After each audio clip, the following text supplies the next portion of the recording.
দেতোয়ার তাণ্ডবে বিপর্যস্ত তামিলনাড়ুর একাধিক উপকূলবর্তী এলাকা। 30 নভেম্বর রবিবার রাত পর্যন্ত ঝড়ের প্রভাবে 3 জেলায় মৃত্যু হয়েছে অন্তত 3 জনের। ভেঙে গিয়েছে কয়েকশো কাঁচা বাড়ি। মৃত্যু হয়েছে 150-এর বেশি গবাদি পশু সহ একাধিক প্রাণীর। ব্যাপক ক্ষয়ক্ষতি হয়েছে চাষের।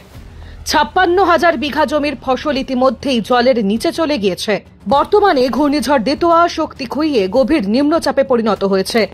দক্ষিণ পশ্চিম বঙ্গোপসাগরের উপর অবস্থিত গভীর নিম্নচাপটি 10 কিলোমিটার প্রতি ঘন্টায় উত্তর দিকে অগ্রসর হচ্ছে। 1 ডিসেম্বর দুপুরের মধ্যে এটি আরও দুর্বল হয়ে নিম্নচাপে পরিণত হবে।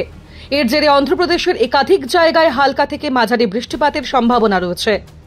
তামিলনাড়ুর বিপর্যয় মোকাবিলা মন্ত্রী রামচন্দ্রন জানিয়েছেন, ইতিমধ্যেই রাজ্যের 2300-র বেশি মানুষকে 38টি রিলিফ ক্যাম্পে সরিয়ে নিয়ে যাওয়া হয়েছে।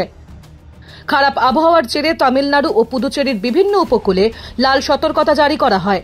এদিকে এই ঘূর্ণিঝড়ের প্রথম ল্যান্ডফলের জেরে শ্রীলঙ্কায় রবিবার রাত পর্যন্ত মৃতের সংখ্যা 350 ছুঁয়েছে।